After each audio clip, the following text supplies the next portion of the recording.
Hello everyone, welcome to our YouTube channel study guide tutorials. Study guide tutorials में आप सभी का बहुत बहुत स्वागत है। तो जैसे कि आप सभी को पता है कि IBPS RRB 2020 का नोटिफिकेशन आ चुका है और आप में से बहुत सारे जो लोग हैं वो इसको अप्लाई करना चाहते हैं और चाहते हैं कि इसमें आपको एक जॉब मिल जाए। तो जैसे कि RRB का जो नोटिफिकेशन है उसके लिए कुछ वैकेंसीज आपको दी गई हैं। कई सारे स्टेट्स में आपको वैकेंसी दी गई है और कुछ स्टेट में जो है वैकेंसी नहीं भी है। तो उससे आपके दिमाग में एक सवाल आता है जो कि सबसे बड़ा सवाल है और बहुत सारे लोगों ने मुझसे पूछा है। वो ये है कि अगर वैकेंसी नहीं है, वैकेंसी जीरो है, तो अपने स्टेट के अलावा किसी और स्टेट से अप्लाई कर सकते हैं। ठीक है ना। तो ये सबसे बड़ा बिगेस्ट क्वेश्चन है जिसका आंसर मैं आज आपको यहाँ पर देने वाली हूँ। हो सकता है कि ये वीडियो जो है आपको हेल्प कर सके। तो ये जो बातें हैं इनको ज़रूर जो है समझ के जो है अप्लाई करना, क्योंकि अगर आप लोग बिना सोचे समझे फॉर्म को अप्लाई कर दोगे तो आपके लिए जो है आगे थोड़ी सी मुश्किल हो सकती है। तो अगर आप लोग पहली बार हमारे यूट्यूब चैनल पे आए हैं तो चैनल को ज़रूर सब्सक्राइब कीजिए, वीडियो को लाइक कीजिए, बेल आइकन को क्लिक कीजिए और जो है इस चैनल को शेयर कर दीजिए सभी लर्नर्स के साथ, ताकि आप लोगों के लिए यूजफुल वीडियोस जो है हम लेकर आते रहें और सभी लोग इन वीडियोस का यूज़ कर सके। तो एक क्वेश्चन और आता है कि जीरो और एनआर में डिफरेंस क्या है। आपने फॉर्म देखा होगा, आपने काफ़ी सारी चीज़ें वहाँ पर नोटिस करी होगी कि कई जगह पे एनआर दे रखा है, कई जगह पे जीरो दे रखा है। इसका मतलब क्या है? देखिए गाइस, अगर आप लोग फॉर्म भर रहे हो तो ये सारी चीज़ें जानना बहुत ज़्यादा ज़रूरी है। बिना सोचे समझे अगर आप फॉर्म भरोगे तो वो आपकी लाइफ पे जो है सवाल खड़े कर देगा, क्योंकि आगे चल के जब आपको यहाँ पर जॉब मिल जाएगी तो आप लोगों को एक ही स्टेट पे फिक्स रहना पड़ेगा। तो ये आपकी लाइफ का सवाल है, आप लोगों को पूरा सोच समझ के इस फॉर्म को फिलअप करना है। तो आज आपके यही दो क्वेश्चन का आंसर मैं यहाँ पर दूंगी, क्योंकि मेरे पास बहुत सारे यही क्वेश्चंस आ रहे थे कि कौन से स्टेट से अप्लाई करें और जो है जीरो और एनआर का डिफरेंस क्या होता है। तो चलिए सबसे पहले ये वाला क्वेश्चन कर लेते हैं। Should I apply from another state और from which state should I apply. ठीक है, तो इन दोनों का जो आंसर है वो ये है। देखिए RRB जो है वो एक कोई ऐसा तो है नहीं कि सेंट्रल है, ठीक है ना, सेंटर में है, सेंटर के द्वारा जो है वो हैंडल किया जाता है। यहाँ पर जो है स्टेट वाइज आपको वैकेंसी दी गई है। आपका जो है बाद में जाकर ऐसा तो होगा नहीं कि आपके जो है प्लेस चेंज कर दी जाए। तो ये एक बहुत ही इंपॉर्टेंट डिसीजन होगा कि कौन से स्टेट से आप अप्लाई कर रहे हो। और अगर आपके यहाँ पर वैकेंसी नहीं है तो आपको बहुत सोच समझ के जो है स्टेट को चुनना होगा कि कौन से स्टेट से आपको अप्लाई करना चाहिए।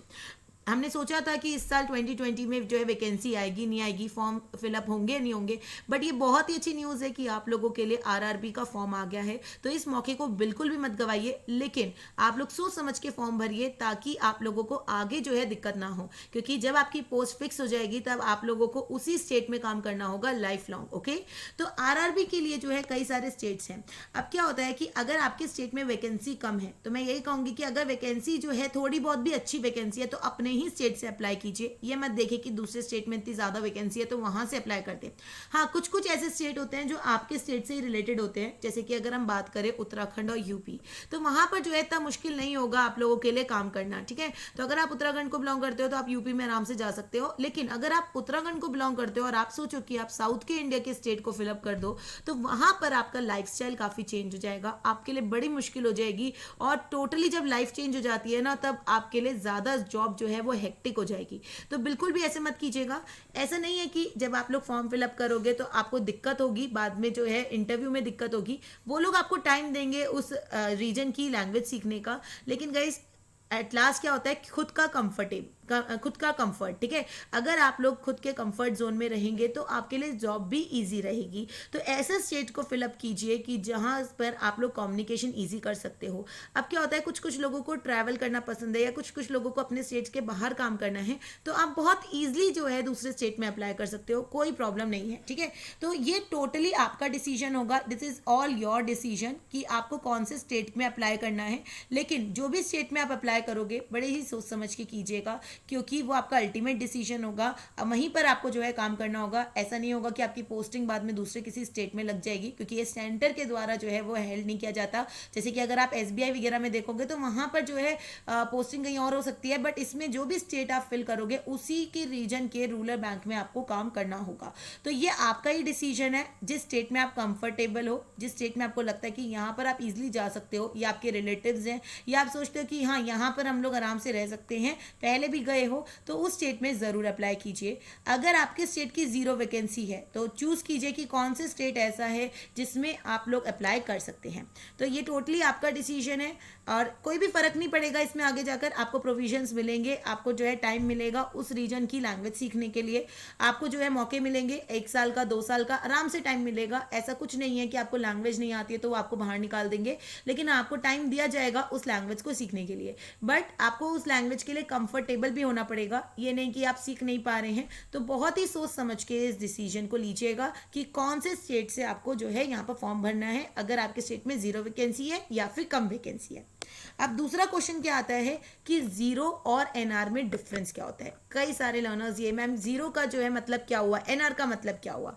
तो देखिए क्या होता है कि जब जितनी भी वैकेंसीज जब फिलअप करवाई जाती है तब जो बैंक है उनसे पूछा जाता है कि उनके में जो है कितनी वैकेंसी है। तो जो भी बैंक जो है वो रजिस्टर करते हैं, ठीक है ना, जो बैंक रजिस्टर कर देते हैं उनके वो अपनी वैकेंसी के बारे में बता देते हैं। सपोज उनके यहाँ कोई वैकेंसी नहीं है तो वो लिख देंगे वहाँ पर 0 वैकेंसी है, ठीक है।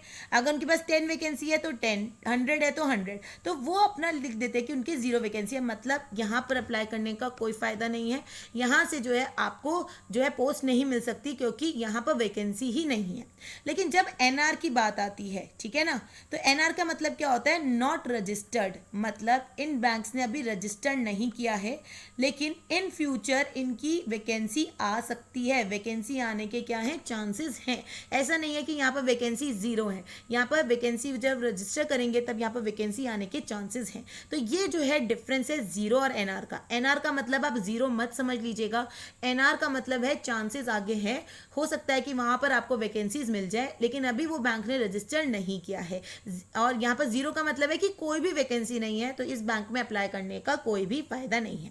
तो ये थी 2 इंपॉर्टेंट क्वेश्चंस के बारे में। आप लोग और क्वेश्चंस अपना कमेंट सेक्शन में बता सकते हो ताकि मैं आप लोगों के क्वेश्चंस पे देख सकूं कि आपका क्वेश्चन क्या है और जो है उनके ऊपर मैं वीडियोस बना सकूं। तो ये 2 इंपॉर्टेंट क्वेश्चंस थे जो कि IBPS RRB 2020 के एग्जाम से रिलेटेड थे। तो आप लोग प्लीज़ फॉर्म भर लीजिए। फॉर्म जो है 1 जुलाई से लेकर 21 जुलाई तक वैलिड है। आप लोग लास्ट मोमेंट के लिए फॉर्म मत छोड़िएगा, अभी फॉर्म भर दीजिए, सोच समझ के भरिए कौन से स्टेट से अप्लाई करना है। अगर आपकी स्टेट में अच्छी वैकेंसी है तो प्लीज़ वहीं से अप्लाई कीजिए क्योंकि अल्टीमेटली कोई भी अपनी फैमिली को छोड़ के नहीं जाना चाहता है। सब लोग चाहते हैं कि अपने नियर एंड डियर वंस के पास रहें, तो प्लीज़ वही कीजिएगा। अगर आपके स्टेट में वैकेंसी नहीं है तो ज़्यादा ऐसी स्टेट में मत जाइएगा जहाँ से आपको बिल्कुल ही लगे कि यहाँ से आप लोग नहीं आ सकते हो। तो प्लीज़ इस तरीके से डिसीजन लेना जो आपको इन फ्यूचर आपके लिए बिल्कुल अच्छा डिसीजन हो और आपको कभी भी रिग्रेट ना हो। सो गाइज आई होप कि ये वीडियो ने आपको हेल्प किया हो, जो भी आपके डाउट्स है वो आपके क्लियर हो गए हों। लेकिन आप लोग जो है मेरे को यहाँ पर और भी अच्छे से फॉलो कर सकते हो हमारे चैनल स्टडी गाइड ट्यूटोरियल्स पे, ताकि आप लोगों को जो है सारे वीडियो के अपडेट्स मिलते रहें। सो आई होप कि यू लाइक द वीडियो को ज़रूर लाइक कीजिएगा अगर आपको पसंद आए, और जितने भी आपके जो डाउट्स हैं और वो आप कमेंट सेक्शन में दे सकते हैं। तो चलिए गाइज यहाँ पर हम वीडियो को एंड करते हैं। Thank you and keep learning.